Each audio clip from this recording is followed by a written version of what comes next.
Hello, hello, hello. Welcome, everyone to another episode of The Real Men. Wow, I'm so excited. It's our second show, and wow, it's just about to go to another level.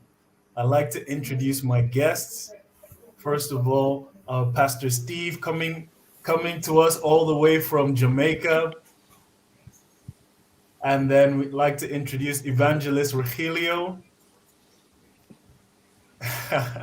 Yes, and we're also going to be joined with our other co-host, Melvin, who's just running a bit late, but he's going to be in a little bit shortly. So we expect to see Brother Melvin come in very, very soon.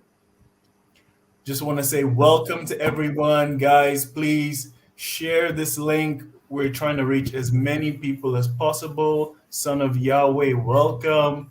Great to see you. Please send this link out. Let's get it to as many people as possible because it's gonna be great. I'm really looking forward to it.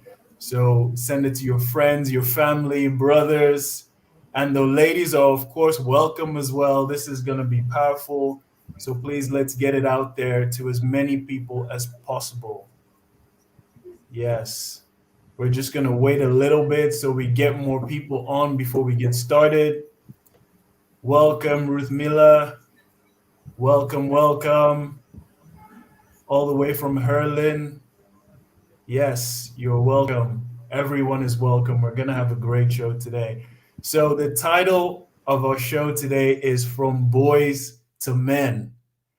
And wow, it's going to be great. We've already had, of course, some preliminary chats about it, and we have a lot to share today. It's going to be good. So, just to give a background to those that are joining, maybe you're joining for the first time, maybe you missed the first show, so we can introduce what the real men is all about. So we realized as men that we don't speak a lot. You know, we men we like to be strong. We like to be powerful. We don't like to talk about our issues. We like to sweep it under the carpet.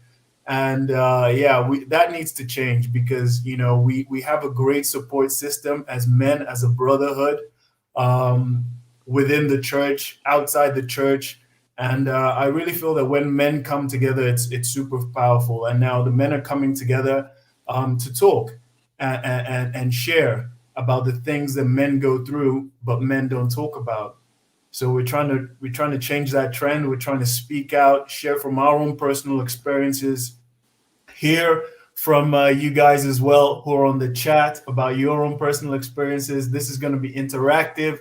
There's going to be dialogue back and forth between us and the chat. So we want to hear from you as well. So please comment, share, engage. This is going to be really, really good. Really, really good. I'm really excited. So let's get started. Let's get started. Pastor Steve, I'm going to come to you first. The title of the show is From Boys to Men. Right. So let's just get started. Let's start off a little bit slowly, a little bit gently. What does it mean? What does it mean from a boy? There's a bit of background noise there. What does it mean from a boy to turn to a man? I mean, within the Jewish culture, you have the bar mitzvah, and it's the transitioning from a boy to adulthood to a man, and also not just the Jewish culture, but around the world, there are loads of different coming of age ceremonies that with girls as well, with boys as well, and transitioning to adulthood. But obviously, we're men here, so we're going to speak about from boys to men, and that transition as it happens. What does it mean to you? What does it mean from a boy to transition to a man? How does it happen? When does it happen? What are your thoughts? All right. First, blessings, everybody. It's really a privilege to be here. We we want to honor our Apostle Paulette, my wife, Apostle Gadicha. We want to also honor Yolanda and Apostle Ann and all the pastors of Powerhouse. It's really a privilege and an honor to be here with the real men. When you think of Boys to Men, I am thinking of the hip hop group. One of my favorite when I was listening to a lot of those music. So Boys to Men. When I heard Boys to Men, some of those songs keep coming back. But it's really a privilege to be here with these great men. I must say, God is doing a new thing in Powerhouse Men. I believe that God has his hand upon us. So in such a time as this, so we are moving, we are transitioning to a different level in God. For me, the transition from a boy to man, it tells me, or it shows me maturity. It shows me that it's time for me to be a man in terms of leaving. In here in Jamaica, most of us men leave the house when we are 18, sometimes 16, because we think that we are man. We would say force right, like I told you on Sunday. That means you think that you are a man already. Some of us here we leave even before 16 because of the situation in our homes. We are some of us are fatherless, so we think that we have to become that man of the house. We have to be able to help our mother. We have to help our sisters, our brothers. So some of the time, responsible person in the house. Absolutely. Great introduction. Absolutely great. And I think obviously that transition from a boy to a man is different for each and every individual. And it's shaped a lot by different events. Like you said, leaving the house is obviously a big one. And once you leave the house, you have to fend for yourself. You're leaving the covering of your parents. You're leaving they take care of you and everything. And once you leave, then you're sort of a little bit on your own per se. But Evangelist, what comments do you have about just that transition from a boy to a man? Actually, it hurts. No. It is a thing that happened in your life, and it happened is once. It doesn't make an announcement from now it's coming, or it doesn't prepare you to be adult instantly. It suddenly the door is there and you need to go through it. And as I'm looking for myself, indeed, I was very, very childish and love and play and jumpy, and I love to do everything. I love to do sports, but and I would love to play the piano and the bass guitar, and but I also want to be tough on the street with my friends. Meanwhile, my mother already brought me to church, and that was the thing, a struggle for a man for a long time in my life, when I see that how you can be cool and be Christian. So I changed my name. I use all the kind of nicknames, and I have all these things, and really, and it actually took a long time before I get rid of that nickname. Actually, it was 2 years ago. 2 years ago that I got rid of all these things. I said, okay, now I'm just Regilio, and I will go through just by my given name. But it's in some parts it was easy, but some parts of actually most of the time you need guidance. And then it is so nice that you have people around you that will help you and give you this guidance to come actually to the understanding that the real guidance is by our Heavenly Father. And that is really a transition. But actually the Father was speaking and was involved in my life at a very young age. But you have these things here beside your head, and sometimes they don't listen. Sometimes they stick inside of it, and it is broken. Because somebody already tried before to let you listen and to obey, to trust and obey. So but let's go back to Pastor Steve for 1 second. Pastor Steve, was there a time in your life that you said that it dawned on you that you just had this realization, I'm a man? Is there one event that you can look back to and say that was the time I realized that I'm a man now? I think if I should choose one, it would have been after I left school and I started working. Because then I had to fend for myself, and I didn't have a father figure. I didn't have a father to encourage me and to show me the ropes. Mm. And in passing, I just want to encourage us, men that are watching, and those of us men who are here. Um, a lot of us grew up without father in the Mm. house, Mm. and I don't think that we should be hard on our fathers. And I've learned that a couple of days ago, because my wife called me the other day and she was drilling me. It's not that it had anything to do with the program, but the questions that she was asking me is like those that you're asking me now. So Mm. who was the person that teaches you to do this? Who taught you to do that? And I Mm. said, I had to learn um, I, from other men that are around.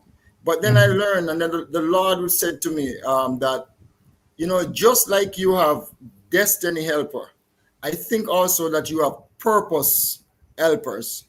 Mm. And I believe that some of these fathers that weren't at home, they're purpose helper. They had sowed the seed, right, for Mm. you to be here. So I think that they're a purpose helper. Mm. But the question, going back to your question now, is at that time when I started working, and I Mm. realized the bills. I realized, what I had to ensure things were in place Mm. for my future. I had to ensure that, I am doing what is right. I am being, I mean, not like evangelist, was having nicknames and being, out there. But I had to learn, Yeah. that, hey, is either or either. Is either you're going to be a man by stepping up to the plate and do that, which is this is right. Awesome, awesome, awesome. With that, I'd like to introduce our other co-host, Leader Melvin. Welcome, God sir. bless you. God bless you, everyone. Sorry that I'm Yes. late. God No, no bless you. worries, no worries. So we're just getting started, basically. Yes. So I asked Pastor Steve the question, and you can just get straight into it as well. Was there a time in your life that you just felt all of a sudden you had the realization, actually, I'm not a boy anymore. I'm not a teenager. I'm a man now. Was there Oh any that wow. one point in your life that you can look back to that brought you to that Yes. realization? Yes.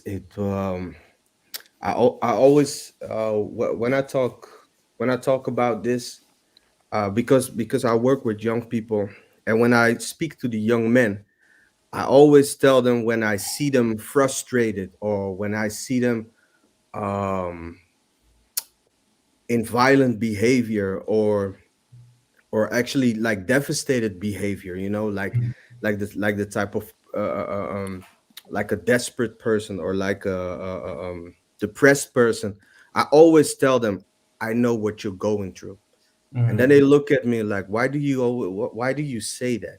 And I said, because you are going through the hardest phase in life ever, which is becoming is going from a boy to a man.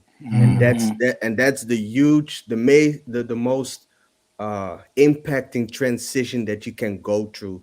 And if I look back at my own life, we talked about it a little bit like last time on the Real You Man, but I didn't. I really missed. My dad really missed out on this part in my life. And Mm. just like how Pastor Steve, welcome Pastor Steve, God bless you.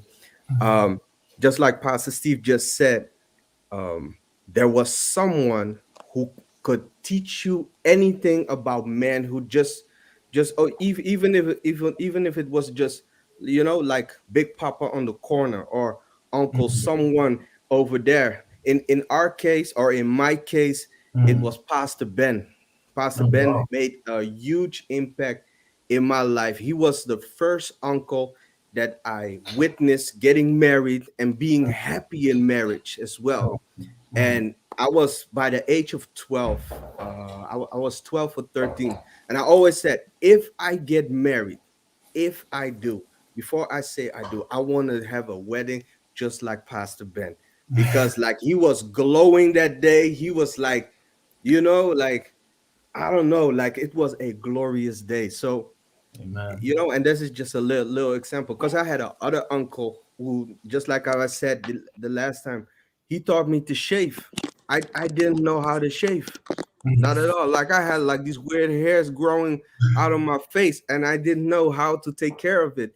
I was cutting myself in my face. I had like a few marks in my face. Yeah. So what am I implying? I'm saying that the hardest transition is from a boy to a man, Mm, and for me it was a journey of a lot of mm, searching, mm, and hurt as well. mm. But was there a point that you realized, like, I've made that transition? Yes. Not well. I actually had in life a lot of times that I thought that I made it. Like, when my dad left the house, I was living at my mom's place, and now that I brought could buy groceries, and like I was buying a few furniture in the house. Now I felt like a man, like, as you see, I take care of my mama. I'm the man of the house now. Yeah. But there was a lot more coming. So there was a lot of times that I was like, hitting my chest and be like, yo, I'm the man right now. But I really had to, submit first to come to the realization that it wasn't that I was not even halfway. But by the time that I really felt like, okay, I'm a man, I'm really going to the part where I have to be a man. That was also when my mom was like physically going through illness, sickness, Mm, and even somehow in that time, in that period of time, I had a job. Um, I had a job interview. There were like mad bills coming in.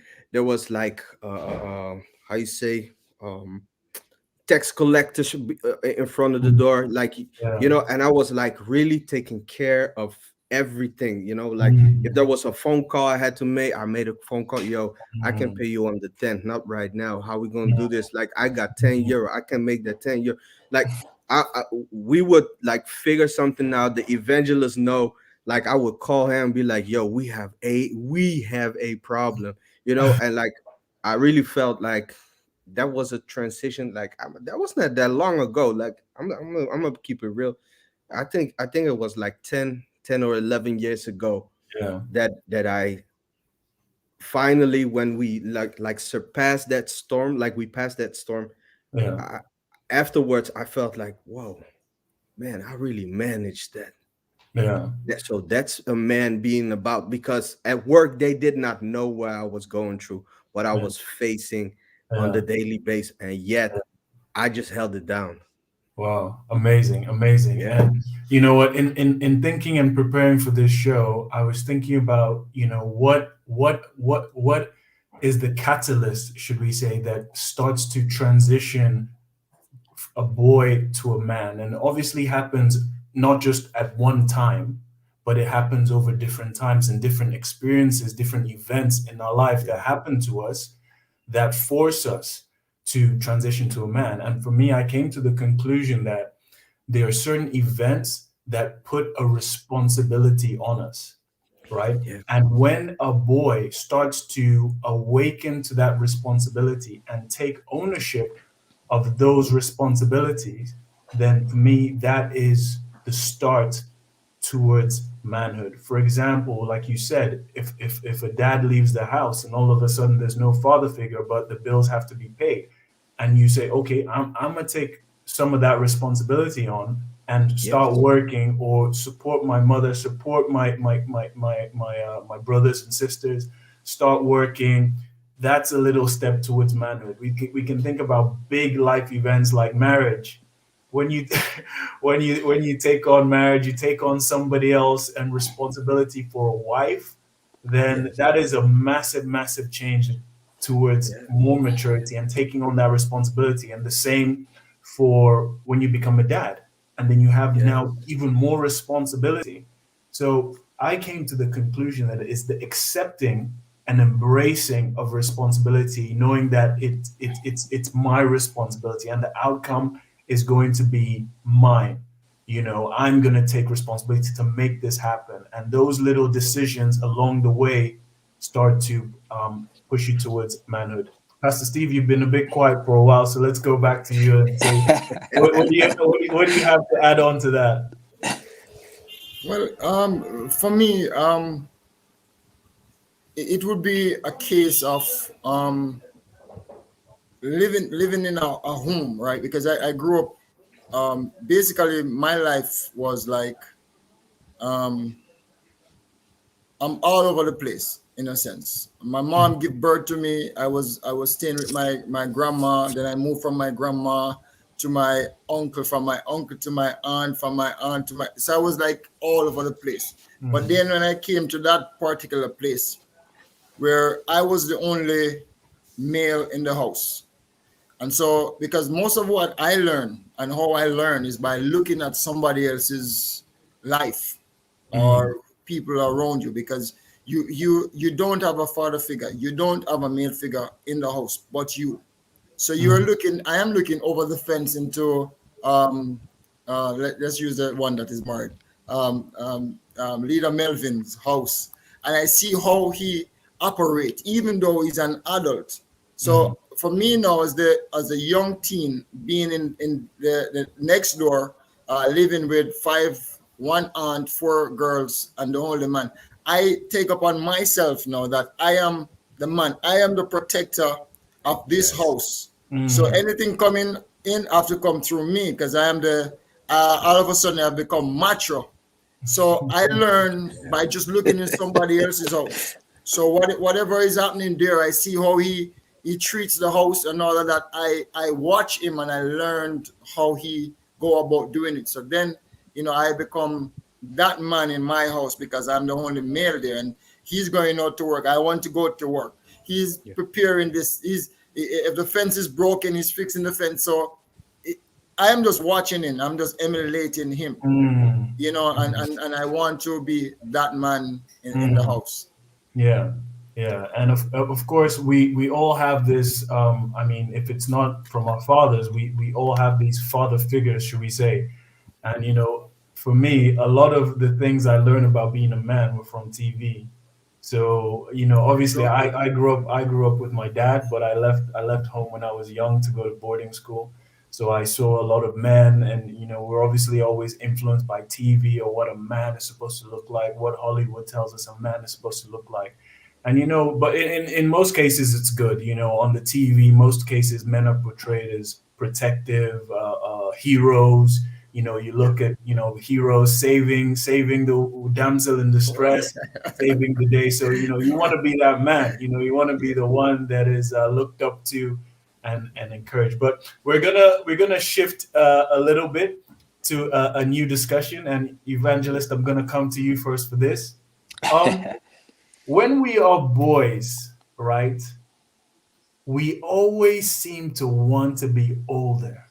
We always, we did everything to be older. I will give my own embarrassing story first. I heard that when I was younger, I heard that if you put, I think it's like, there was a hair cream that women use, like to put on their hair and stuff.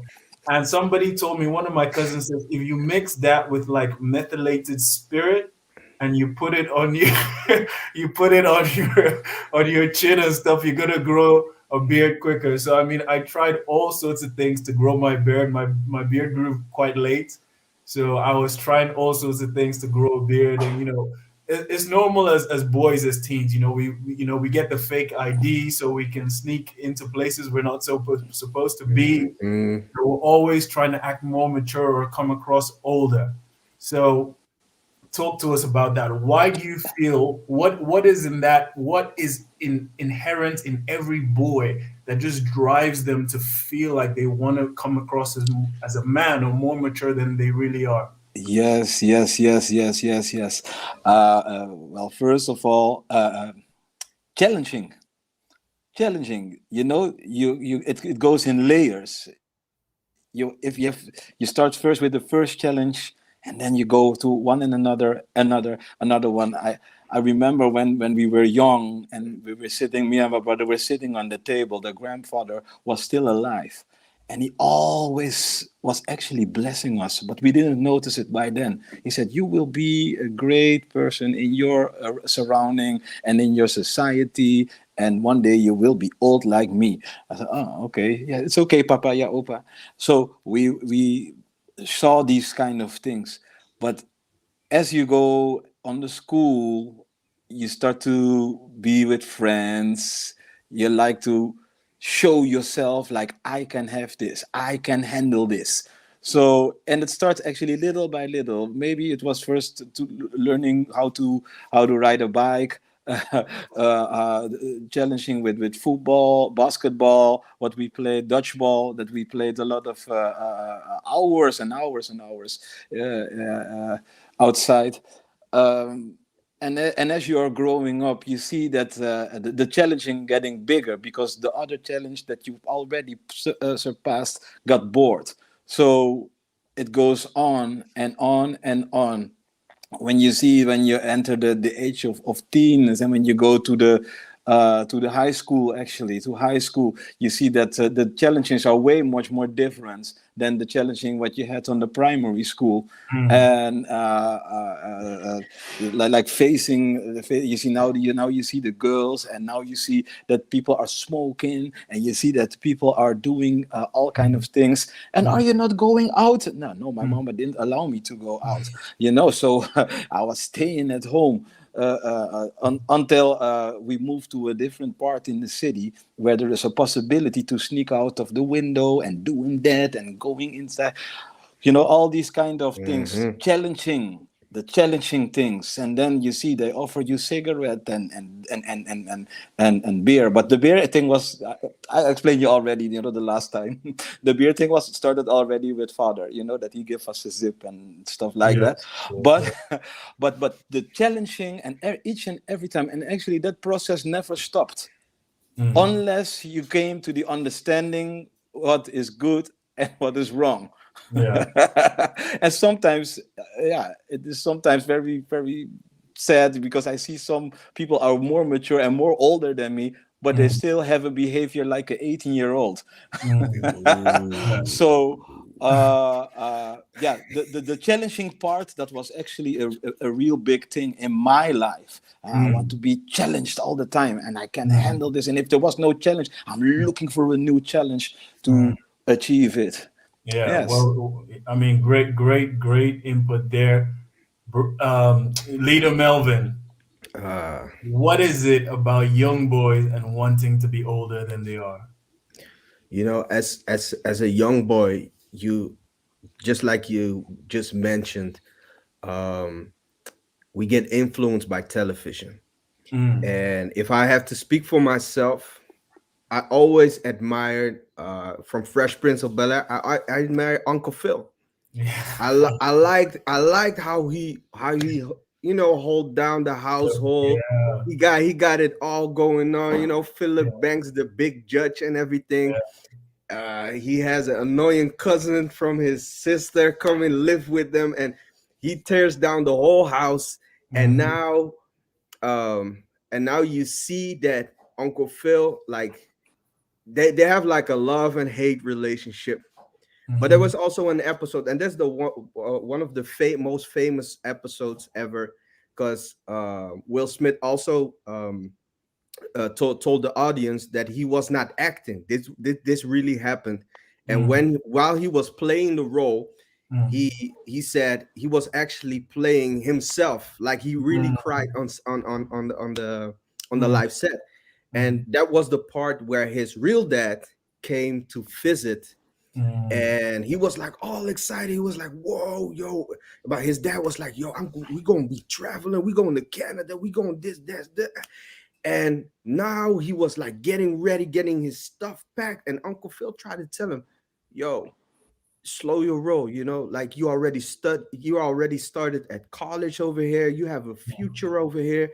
Mm. And he was like, yo, he was like getting all offended against Uncle Phil. He was like, Uncle Phil, I thank you for everything you did until here, but this is my real dad. And Mm. like he was actually implying, you are not my real dad. And Mm. and until the part where he comes with his suitcase, and they were supposed to leave together that morning, and his dad was like, um you're gonna come with me, but not this time. Next time I come and visit you, and then we're gonna go together. And he already knew what was happening. So what am I saying? Boys, we need affirmation. We need confirmation by a male figure. Like my mom could have told me, like, yo, you are strong, and you are big, and you are handsome. I ain't that tall, but she said, you are big, like your mother can cheer you on. But when a dad confirms that you are a man, that you are worthy, it's just a few simple words. The affirmation, the confirmation of your manhood only comes from a man to a man. Yeah. And yeah, that's my answer. Yeah, absolutely. Nice one, nice one. Pastor Steve, we're coming to you. So we've heard, the boys always trying to be men, before their time, doing all sorts of things to act, more mature or seem more mature. But then when we get to the manhood, when we get to be men, then we all of a sudden the script is flipped, and now the men are doing everything in their power to appear younger, buying motorcycles, riding motorcycles, dyeing their hair. What else do we do? Going to the gym. I have to Hey, confess, going to implants, the gym, implants. hair Yeah. implants, all sorts of things, wigs, all sorts. So talk to us. What is it about when we become men and when we become a little bit older that we just wanna yeah, be younger? What is it? I think that the problem or the situation is that we did not spend enough time being youth. We did not spend enough time being a boy, because I just read somebody, I don't remember who it was, said that he had to start working for his mom. His mother has Chris five. Cox. Yeah, and Yeah. and he had to do that to ensure that he wanted to help the family. And so because of that, we become men before time. Again, I will use the Jamaica term, force ripe. That means you become a ripe mango before time. So we want to become men. We want to become mature before time, right? So we did not spend enough time doing that because we had to work. We had to protect the family. We had to provide for our families, in some of us. And so because of that, we catapult all the way to adulthood from maybe 15, 14. So we have not lived any from 10, 11, 12, 13, 14, 15. We have not lived that life. So because of that, there's a void in us as men. So some of us, as you said, we want to go back, and perfect example, Michael Jackson. He did not live any youth. He didn't spend any time as a child living. And so that's why you see this display of him always want to be a child, jumping in pool, jumping in the beds and stuff like that, because he did not get to spend that time, a quality time growing up as a child or as a youth. So because of that, many of us as men, we are going back, or we wish we can go back. So we're doing all these kind of things, as you said, dying here. I don't know about me. I might just keep mine the way it is. I'm not going to die, so I don't think I'm worried too much about it. But I believe We're gonna hold you to that, Pastor Steve. We're gonna hold you. Yes, the day we see you with dyed beard and stuff, we're gonna text you. I'm not going to die. We're gonna keep What this phase? thing. What phase you're in? Yeah, but like I said, it's because we have not lived that those years, and that's why some of us who are watching are on the medium. When you get your sons, ensure that they live, always look back from where you're coming from and try to make a change, try to do things different. So when you get your boy and your daughter, ensure that they live their full life as a child growing up, because then they're going, when they get much older, they're going to regret it. They're going to always want to go back, to that era, to that few years that they miss out. So I think that's why most men wants to go back, because they have missed out a lot of their childhood. Yes, that's Wow, true. that is so Yes. powerful. That is so rich and so powerful, so very Amen. true. So all the young men, if there are any young men here or adults or parents, as Pastor Steve said, please let boys be boys, right? Because they're only going to be boys for a certain time, and life is going to force them into manhood. Some Exactly. some sooner than others, but that's the way life is. So let boys be boys. So that is a perfect transition to the next thing we're going to discuss, and that is boys and their toys. Ah, Yes, boys and their toys. So all boys have their toys. They play with their toys, of course. And then when we transition to manhood, some of us keep some of those toys. So let's talk about it. What kind of things are we still busy with that because on one hand though, men, we have a lot of pressure on us. We need to wind down, we yes. need to relax. So let's talk about some of our toys, things that give us that relaxing feeling. Let's talk about the good things first, and then we'll talk about maybe some of the not so good things that maybe men should not be busy with anymore. So who wants to go first? Let me see. Evangelist goes first. Evangelist, Okay. let's go. Well, Evangelist, your brother is snitching on you, huh? yeah, yeah, he's doing it. What's I will get him. I will get him. Wait. Well, it was 1985. And then there was this TV commercial. Yes, we were watching TV a lot. This TV commercial of the Nintendo 8-bit and the Sega Mega Drive. Yes. And the Sega Mega Drive, oh my God. When we saw that commercial, uh, we asked only once, at our parents. And the next weekend, Pastor Ben came to our house. And you know what? He bought a Sega Mega Drive. Wow. He bought a Sega Wow. Mega Drive for himself, not for us, but for himself. But he was coming a lot of time in the month, in the weekend, because he was living far, and he came all the way to the city of Den Haag in the Netherlands, and he was there with us, playing with us the games, and we were challenging and trying to do. And after the next Christmas, our parents bought a Sega Mega Drive with his. I think the Sega Mega Drive was the top toy for, I think, almost 10 years. You know, and, it was the top toy for 10 years, and we were playing, and the best game ever was Street Fighter Yes. 2. Yes. We Yes. played it from the early in the morning, in the afternoon, and this game went to all family. Apostle Yolanda, Ruth and Sammy J, my cousin Juan Pablo, All everybody was playing, and generations. it was a Yes. challenging every time, every birthday. And we played that game like until that game could not go any more further. So that was amazing, amazing thing. And actually, meanwhile, I'm not bought and not stay up to date with PlayStation and all these things. But once you give me a controller from a game console again in my hand, I'm playing it. Yeah. I'm playing it, and I'm trying to figure out just to be the best again in this thing. Absolutely. So that's why I don't buy Nintendo. I don't buy Oh my nothing of God. this I anymore. I have I have a similar story, except for me, obviously in that era when we were growing up, it was all about the video games, and for me, it was all about the Nintendo because all my cousins, all my friends, they all had the Nintendo. And then my mom, I don't know how that time we are in Nigeria.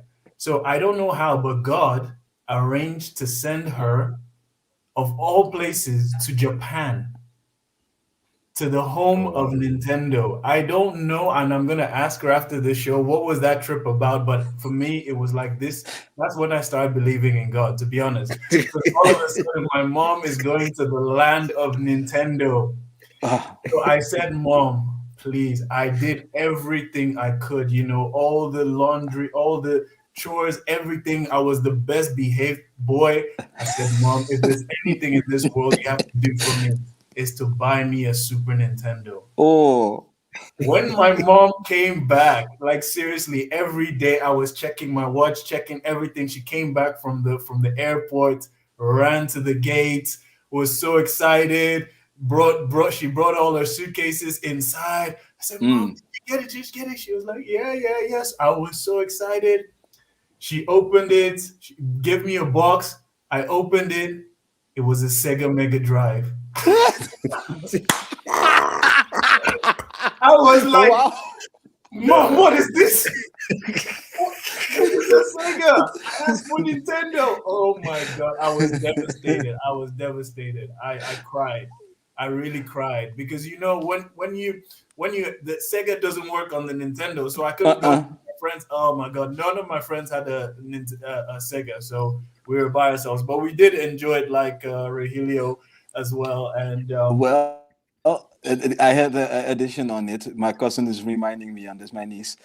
Uh, we were so with this busy with the Sega Mega Drive that a couple of years later, the Game Boy started to show up on the market, and my mother got me one the first.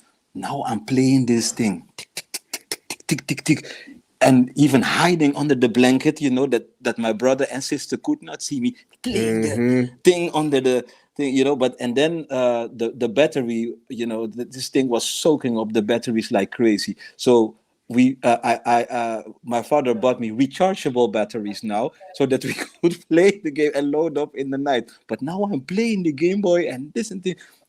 You know what they did? You know what they did? My mom took the Game Boy and she hid it, learning me a lesson that I yeah, should be busy with other things. yeah, of course. Or actually, she was learning me that I need to grow up Mm, because I was playing this thing all the time, mm, you know. mm. And even until yesterday, when we are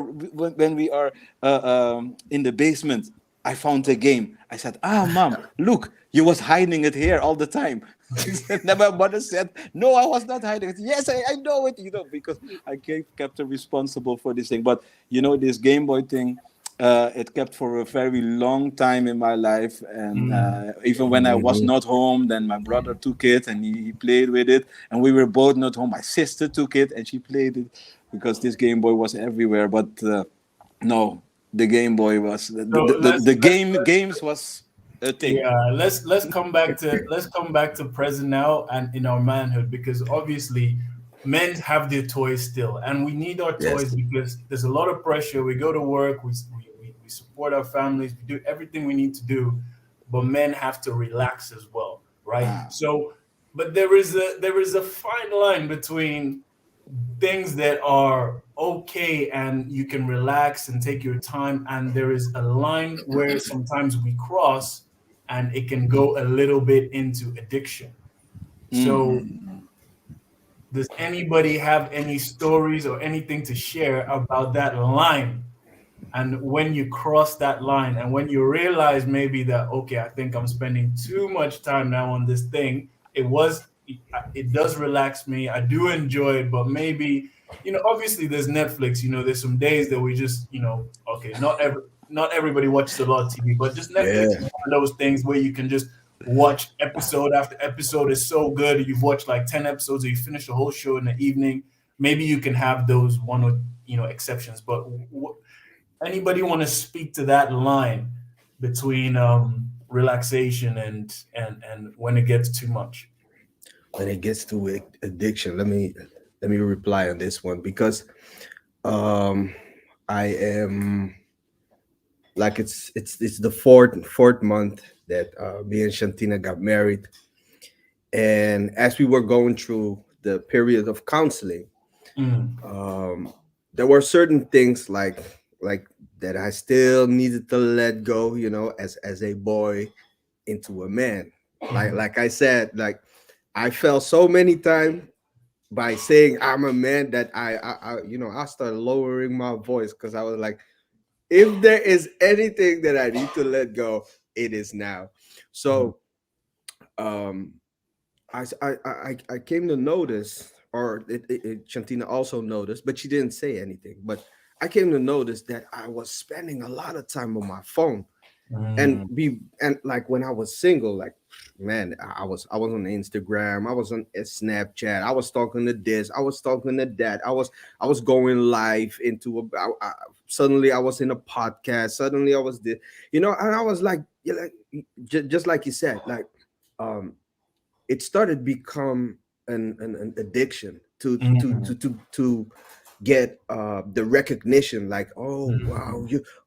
well, man, when you invite Leader Melvin, man, he's so Mm. funny and he is so this and he's like everything for entertainment and the applause was actually my portion. Like I Mm. was really addicted to the spotlight, Mm. to the applause.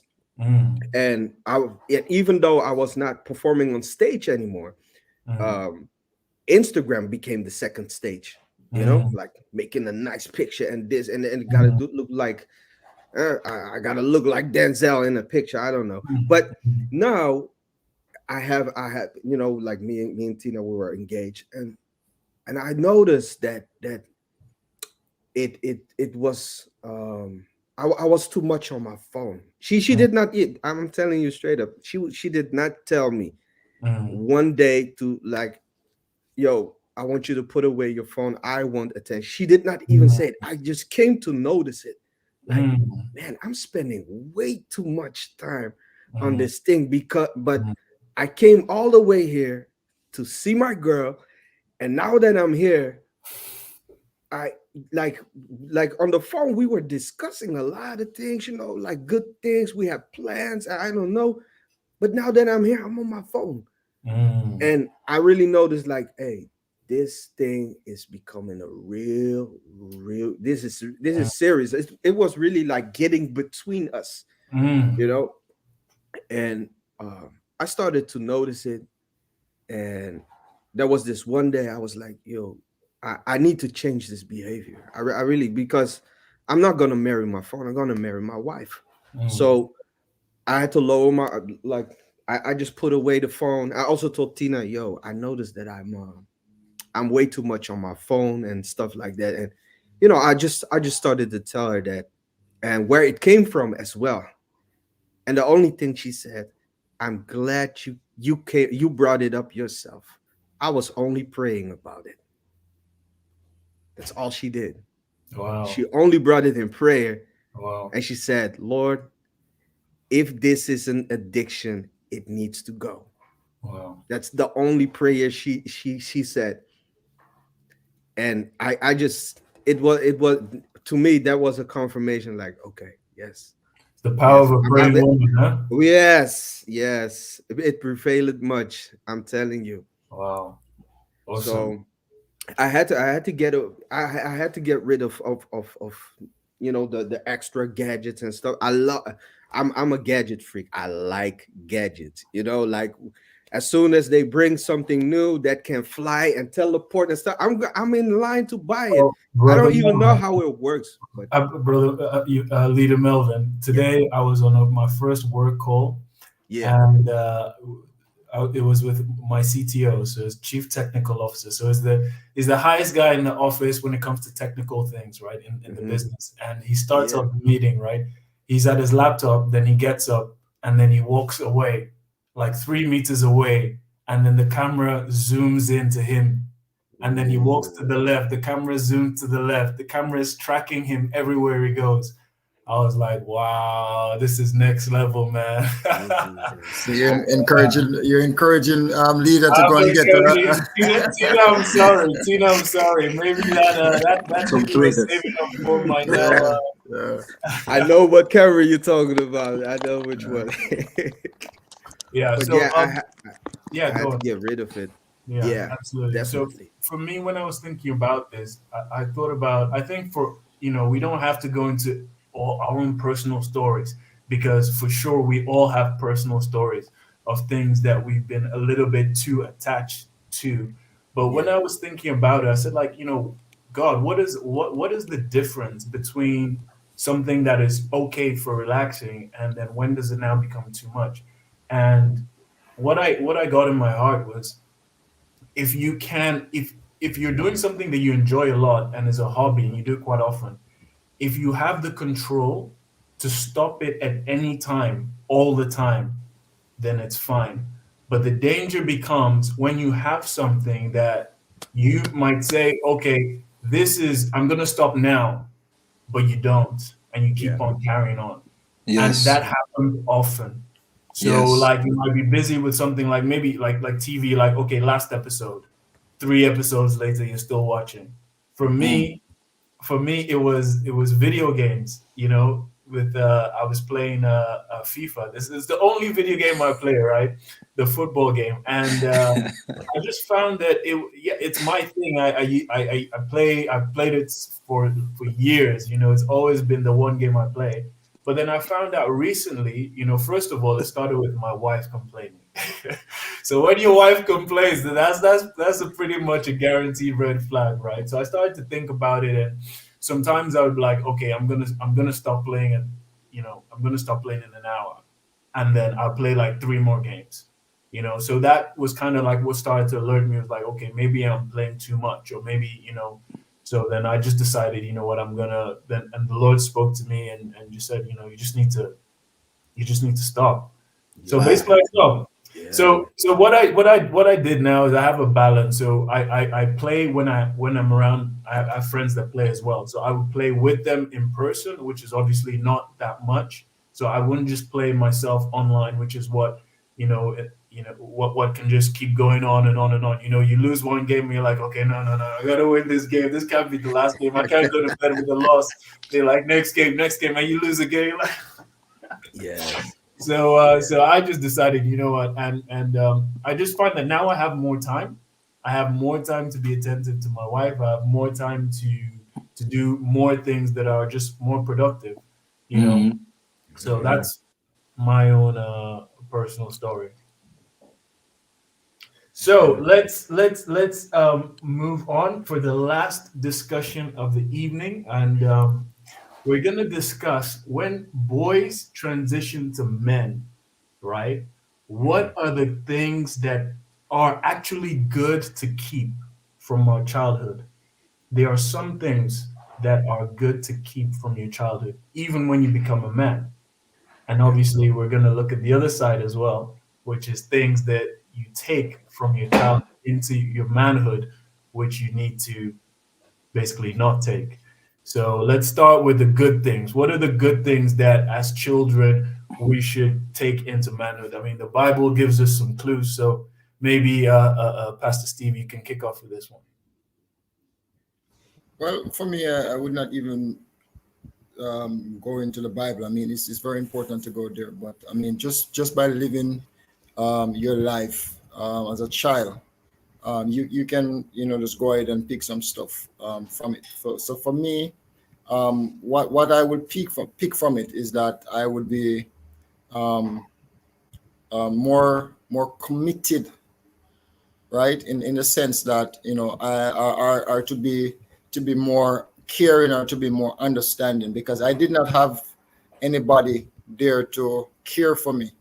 I didn't Mm, have anybody there to really look out for me the way that they should. So I mm, would take from it the opportunity to care more for people. I mm, would take from it the opportunity to look out for people, to be there for people, to encourage people, in the mm, sense that I heard Leader Melvin alluded to it earlier when he said that when he see some young men going through some stuff, because mm, he would encourage them. So that's what I do. I would see them as well, and I will what I take from my past, I would take it over here, and I say, listen, Yeah. not because you have left the house, or not because you have done that, not because you have done that, but look at this.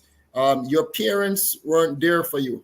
You weren't given a life as a child, mm, or this is happening or that is happening. But look up, look up, stay focused, mm, encourage yourself.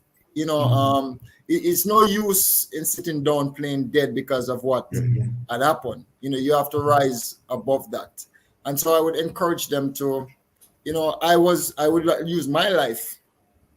I would use what happened to me, where I was, what was happening, what wasn't happening to me, and I was saying, you can make it better. You're in a better place. And so I take my in a sense, I would call it hardship, I would Mm, take that and I would turn it into positive mm, thing Come for on. somebody else that is going through something similar that I was mm, going through, that I had mm, gone through. So that's mm, what I would take from it in a Okay, great. And I was thinking, when we're kids, when we're boys, right? There is certain things like childhood innocence, and the Bible talks about childlike faith. Mhm. We and you can look at it in one way, in the positive way, as faith, and you can also look at it in a skeptical way or in a negative way as being naive. So when we grow older, we obviously get all these experiences that shape us a little bit. So in some senses we're wiser, but in some sense we look at the world a bit with a bit more negativity. So do we have to keep a certain level of childhood faith in others, childhood faith in God, childhood faith and that innocence of just and that purity of heart that we might lose when we become men and we go through life and the storms and people cheat us, stab us, we get a little bit of cynicism about life. Is that something that we need to make sure as men that we keep a hold of a little bit that is positive from our youth? Wow. If I, as I hear you speak, Brother Deepo, Mm, um, it directly brings me back to the childhood of King David, mm, because he was a man after God's heart, God's mm, own heart. And just like how you said, do we have to keep the innocence in faith as a child? Yes. mm, Why mm, was he after a man after God's own heart? Because he he was, even though he was a man, even though he was the king, he mm, also knew how to be a son. He also mm, knew how to be a child. He mm, also knew how to bring his brokenness. mm, Like when you were small, like you fell, you had something on mm, your knee, the ugly face type of child, mm, crying child.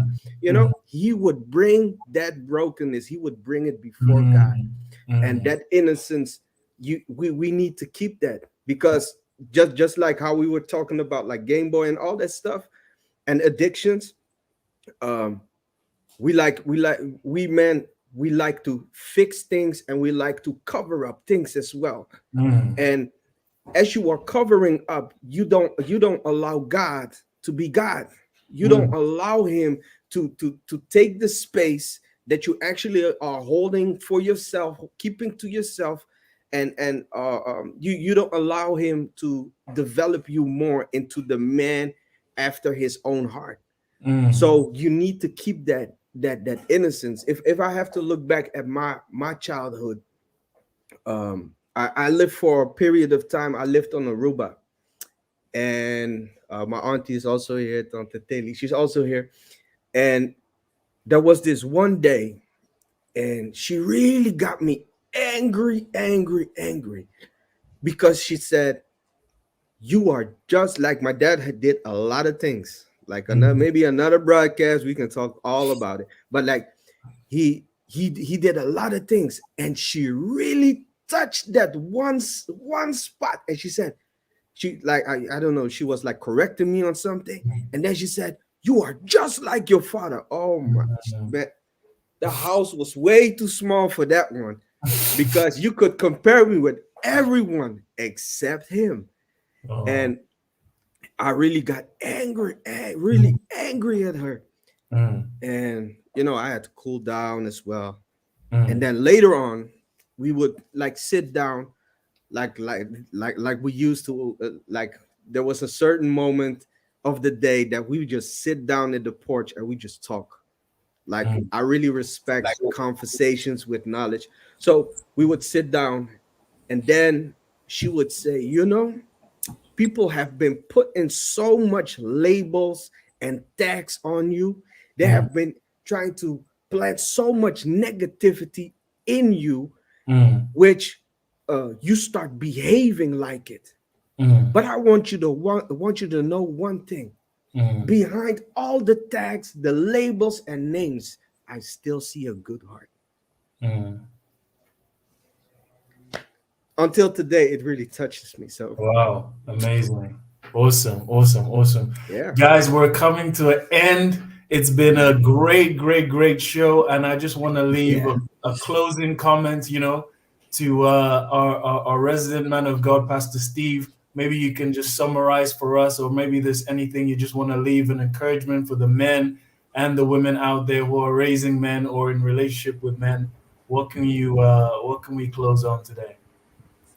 Bless the Lord. Thank you for this opportunity again to be here with these great men of God, men of valor. I just want to encourage men that we should, because first thing, real men serve God, right? Amen. And the fact that we have given our lives to God, we are to just give Him our all. We are to just be rooted and grounded in Him. Mhm. We also, many of us have come from a very horrible or terrible childhood. Let us just come to that place where we forgive.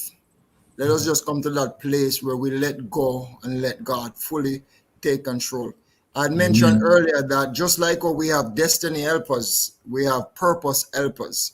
And I believe that most of what we have gone through as men, from a young childhood coming up, is God is molding us. Many of us has become that cornerstone which the builder has refused. Just like leader Melvin mentioned about David. David was attending to sheep. He was like nobody cares about him. He was at the back. When the king asked for when Solomon, it was Solomon, no, not Samuel. Samuel asked for come to choose a king. They did not want to put him up front, right? His father wanted him to stay at the back, but God had a purpose. And all of us here in this medium, all of us who are watching, your husbands, your wives, God has purpose for all of us. In spite of what we have gone through, in spite of what we're going through, He says that our affliction, right, is not unto death, but is for God to be glorified. If you remember the man at the gate of Beautiful, he was crippled for many years, but what? It was for God to be glorified. So it doesn't matter where we're from, what we have done. They said nothing good could come from Nazareth, but our Savior, He came, right? The purpose helper was also Judas. The purpose helper was also those people at the gallery that said, "Give us Barabbas." Right? And I would want to be one of those people that says, "Give me Barabbas." Many of you probably said, "Well, why would you say that?" I would say that because I'm happy that they chose Barabbas, right? And they did not free Jesus, because then our purpose for being here, our purpose for living, and for that efficacious blood to shed so that we may have life and have it more abundantly, it would not have happened. So I just want to encourage us that in spite of where we have been, what we have gone through, but God had a plan. God had a purpose for such a time as this. Many of you were stealing out of the house, drinking beer, smoking, spending too much time here and there. But God has a plan for every one of us. So I just want to bless you, and I just want to say, encourage your men in your life, your sons, encourage them, let them know that, with God, all things are possible, right? And don't give up on them. Don't speak down at them. Don't speak anything in their lives. If you have been doing it, start praying against it now, because what, as brother leader Melvin said, what his aunt said to him, it disturbed him for a long while, because he did not want to be compared with a certain person. So I just want to bless everybody. I just want to thank you guys for having me. Blessings. Wow, thank you so much. What an awesome wrap up that is. And if there's anybody that wants to know more about the church, that has heard so much about God and what His purpose is for us, and is looking for hope and looking for light, please reach out to us, Powerhouse Ministries. Get in touch. Find us on Facebook. Find us on Google. Pastor Steve? Yeah, I'm sorry. I'm so sorry. But I never goes on a live and leave without mentioning the men conference in Birmingham on the 26th of this month.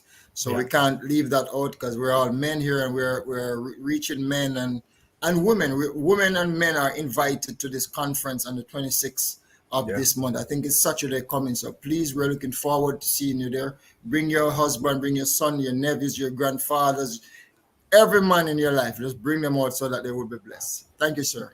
Awesome. No problem. No problem. Yeah. So God is doing amazing things. And if you want to be part of this, please get in touch with us. If you want to give your life to God, if you want transformation in your life, there is hope, there is peace, there is joy in Jesus Christ. So please make sure you get in touch. And we will be back in 2 weeks. Every 2 weeks, we're going to be back on with a new topic to discuss, and with a new guest as well. Pastor Steve, we're going to have you back for sure. Thank you so much. Yes. Thank you so much, Leader Melvin. Thank you so much. Give a shout out to our apostles, our leaders, Apostle Paulette, Apostle Yolanda, Apostle Kadisha, and the whole Powerhouse ministry that's behind us. We bless you. Have a good night, everybody, and we'll see you again in 2 weeks. Okay. Yes. Yeah. God bless you. God bless you. Bless you.